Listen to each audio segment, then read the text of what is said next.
Queridos irmãos, queridas irmãs, então vamos dar sequência no vídeo agora, vídeo 292. E também sequência, das manifestações físicas e espontâneas, capítulo 4, ainda é a questão de número 91.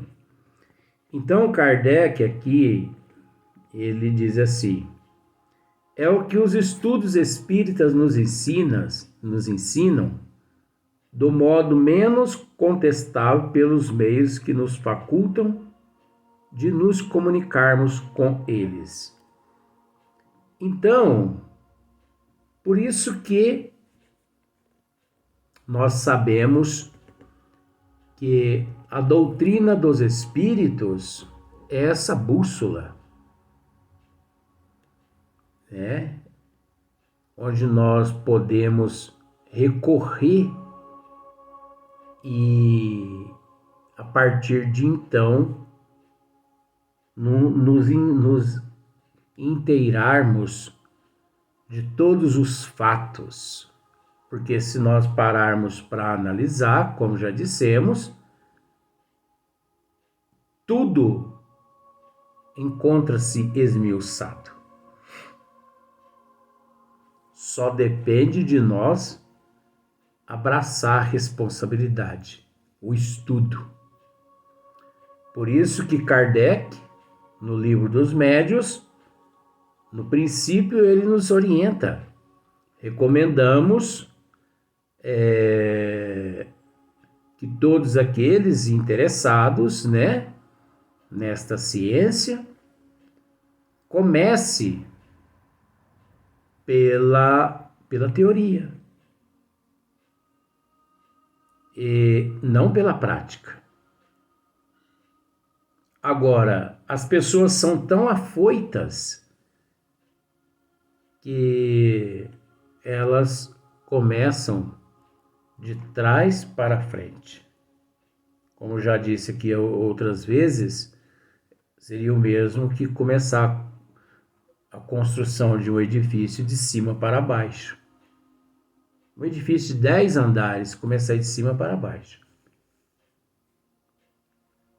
Não tem como. Nós temos que começar do primeiro degrau lá embaixo, da perfuração.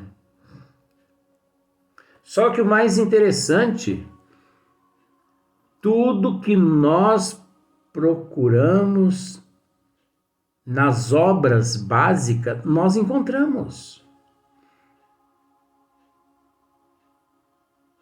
Tudo que nós desejamos. O Livro dos Espíritos mesmo, uma obra composta por 1019 perguntas e também 1019 respostas. Eu costumo dizer, isso é meu, que o Livro dos Espíritos é composto por 2 livros.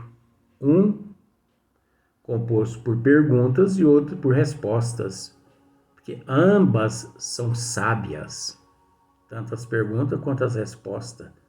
Nós aprendemos demais com as perguntas de Kardec e nós aprendemos também demais com as respostas dos bons espíritos. Então, toda dúvida que nós temos, o único trabalho que nós temos é em abrir o livro e pesquisar. E mesmo assim, muitas pessoas têm preguiça. Nós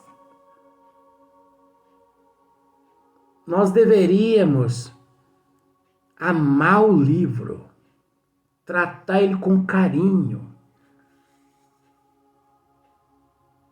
tratar com amor. Porque enquanto não evoluirmos suficiente para termos essas matérias todas no nosso eu armazenada, nós vamos ter que recorrer aos livros. Então, por isso que Kardec aqui diz, olha, é o que os estudos espíritas nos ensinam, do modo menos contestável, pelos meios que nos facultam de nos comunicarmos com eles. Continua aqui Kardec. Esses estudos, né, além disso, nos ensinam a distinguir o que é real do que é falso. Quanto mais nós estudamos a doutrina dos espíritos, mais nós aprendemos a distinguir o que é certo do que é falso. E olha que eu vou dizer uma coisa a você.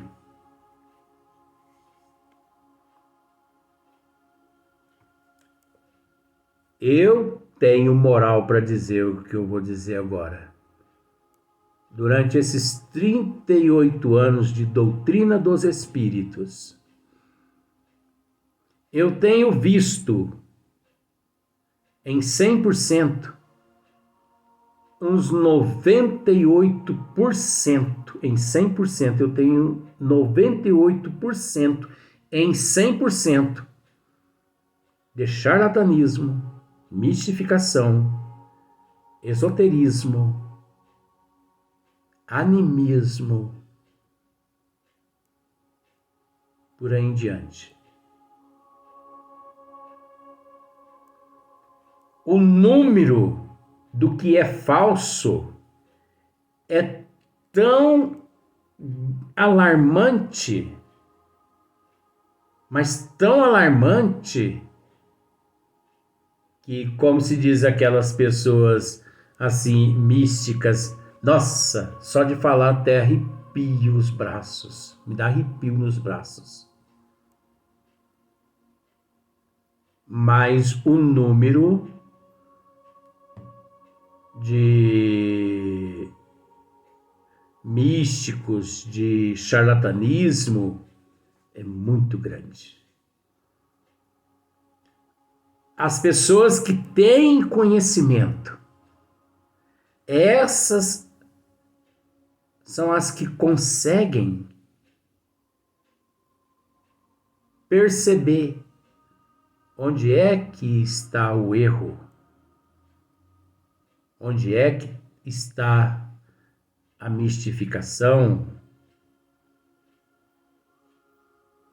No Evangelho segundo o Espiritismo, capítulo 21, todo espírita deveria ler esse capítulo, ler, reler, estudar e praticar. Porque lá os bons espíritos, eles dizem que esses falsos cristos e profetas da erraticidade, eles são tão habilidosos, mas tão habilidosos na artimanha da enganação, que eles podem enganar até mesmo aqueles que imagina ser uma pessoa assim impenetrável. Não sei se você conseguiu entender. Sabe aquela pessoa assim que entende tudo de matemática? Aí você pensa assim, não adianta eu tentar enganar esse professor de matemática, porque ele sabe tudo de matemática. Aí você inventa tudo quanto é matéria relacionada à matemática falsa. Você vai até aquele professor e ele te desmascara. Só que esses espíritos, indo até esse professor, eles conseguem tapear aquele professor. De tão perfeito a mistificação deles, a habilidade deles. Eles são assim, tão astutos, que eles conseguem enganar até aqueles que se dizem ser impenetrável. Ninguém me engana.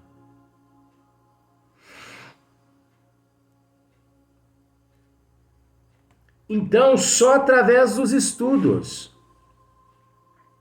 Existem seres aqui na Terra, médios, que são tão estudiosos, mas tão estudiosos, que só deles chegar numa casa espírita,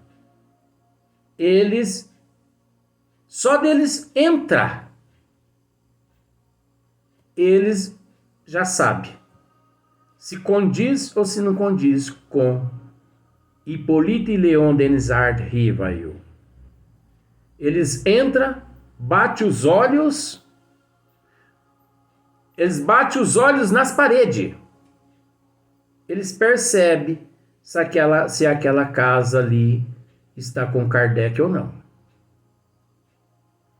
Eles batem os olhos nos integrantes. Eles já sabem se aqueles integrantes, né, estão com Kardec ou não. Mas como assim, Luiz? Como a doutrina dos espíritos nos ensina a descobrir esses falsários, esses embustes, esses hipócritas,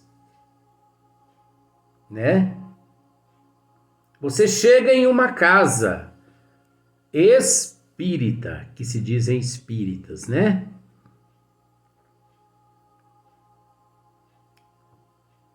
A não ser uma casa muito pequenininha, porque não tem como ali realmente fazer um departamento de atendimento fraterno, mas você chega numa casa, tem atendimento fraterno? Não. É meio complicado, né? Se a casa for uma casa maior, é meio complicado. Agora, se for uma casa pequenininha, não tem jeito. Mas a pequenininha, vamos pensar assim, você chega naquela casa, você vê todo mundo vestido de branco, sai fora. Ritualismo. Todo mundo descalço. E para tomar passe, as pessoas têm que pôr as mãos para cima para poder receber as energias divinas, porque senão ele não recebe. Cai fora dessa casa. A doutrina dos espíritos nos ensina. Quem estuda o espiritismo entende o que eu estou dizendo aqui.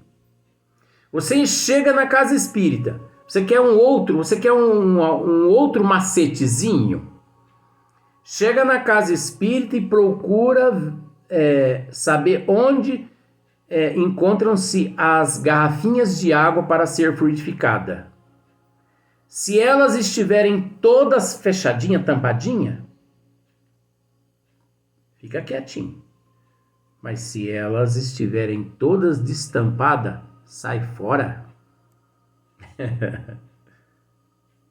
Eles não estão com Kardec, não. Não conhece nada. Então você percebe que quem tem conhecimento, ele olha num detalhe desse e já descarta aquilo ali. Luiz, mas um detalhezinho desse, não. Eu sou do tipo daquela pessoa o seguinte: se chegarem até a mim e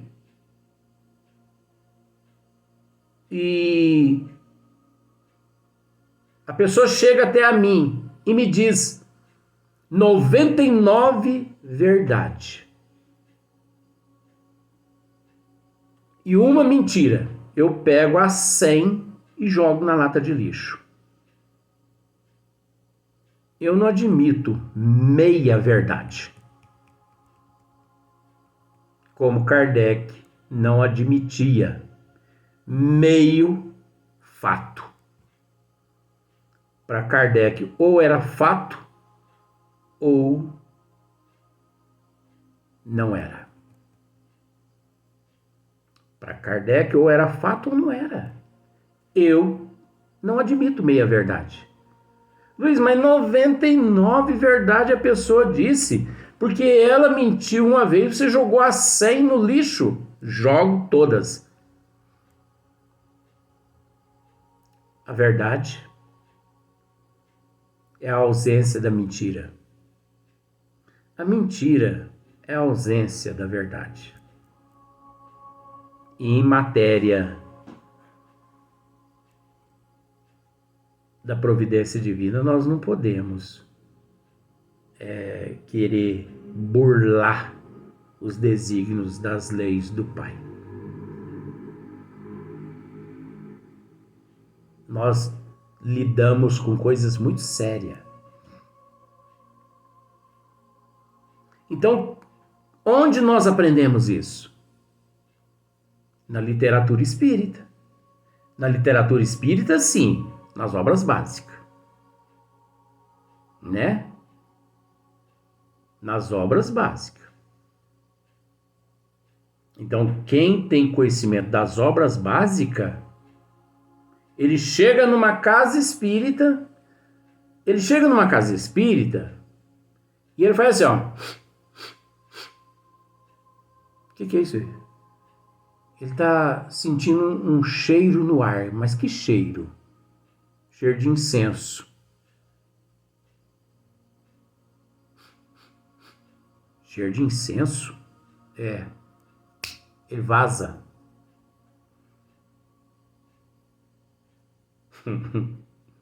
Eita, não é brincadeira, não. Espiritismo não é brincadeira, gente. Ou a pessoa é ou não é. Por isso que nós temos o hábito de dizer: Espiritismo não é para quem quer. Espiritismo é para quem aguenta. Aguenta o quê? Mudança de hábito, mudança de comportamento, de atitude, reforma íntima, aceitação, resignação, abdicação, porque não é fácil abdicar, não é fácil mudar de hábito, não é? Sabe por quê? Porque a pessoa está viciado naqueles hábitos, então não é fácil, porque existe a abstinência não neurológica, química, ou não química no sistema neurológico. O que isso quer dizer? Porque você sabe que a abstinência da droga, né, do álcool, que também é droga, né, mas deixa pra lá. Essa abstinência, ela afeta o sistema neurológico de uma tal forma que o organismo passa, assim, a funcionar bem, no bom sentido, desde que aquela toxina, todos os dias, ali, você a coloque no seu organismo. O dia que falta aquela substância, o teu sistema neurológico, o teu sistema nervoso, ele entra em colapso. Por falta daquela substância química. A mesma coisa acontece com o vício da mentira. O vício do erro. Porque a mentira é um vício. Tem pessoas que são viciadas em mentir. são viciadas em cometer erros. E ainda junta as influências das trevas, junta ele que não presta de vidas passadas. Sei que existe a abstinência. O que é essa abstinência? Aí já não é a abstinência química, mas é aquela vontade que a pessoa tem. Por exemplo, eu penso assim, eu vou procurar me reformar de hoje em diante, então eu não vou praticar o mal mais, o mal mais no bom sentido, eu não vou praticar esse erro mais, porque não praticar o mal mais é difícil. Por exemplo, eu vou dizer isso assim como um estudo, né? Eu tenho o hábito de ir ao mercado e roubar um litro de óleo. Vamos pensar assim, isso é estudo, pelo amor de Deus, gente. Não vai chamar a polícia para mim, não. Mas eu vou lutar e eu não vou roubar mais óleo. Tá. 1, 2, 3 dias até que eu aguento, mas de repente, aquela vontade louca de roubar o óleo.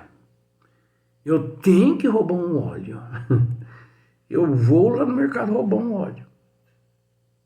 Eu tenho que roubar. Então, isso é como se fosse uma abstinência. Então, aí é que entra a perseverança, a persistência, o orai e vigiai, que nosso Senhor Jesus Cristo nos ensinou. Né? É aí que entra o orai e vigiai, o policiamento, né? A resignação, não vou roubar.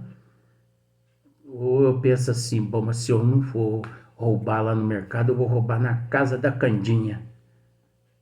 Não posso também, a Candinha também está passando por dificuldade, gente. Não posso. Você viu isso? Né? Tirar a roupa de um santo para vestir outro, não tem jeito. Pensa bem como é que vai ficar a Candinha. Mas você entende que fica aquela vontade. E contar mentira? É o mesmo que aquelas pessoas viciadas em contar piada. Contar piada é um vício. A pessoa cria aquele hábito de contar aquelas asneiras, sabe? As pessoas quando estão contando piada assim, próximo a mim, e eu fico, eu fico igualzinho, né? Mesmo. E no final, sabe? Para perceber que eu, assim, né, gostei, eu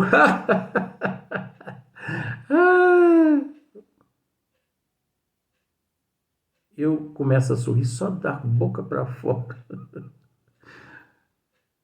Eu detesto piada. Piada, elogios, mentira. Ai. Não conta pra mim não, porque senão eu fico... Na hora eu posso não demonstrar, mas eu fico por dentro, né? É um direito meu, de não gostar de lixo. Oxe! Pessoa chega com 20 quilos de lixo e joga no portão da tua casa. Tá, tudo bem. Jogou no portão da tua casa? Então, vai lá dentro, você pega uma vassourinha, pega uma lata, né?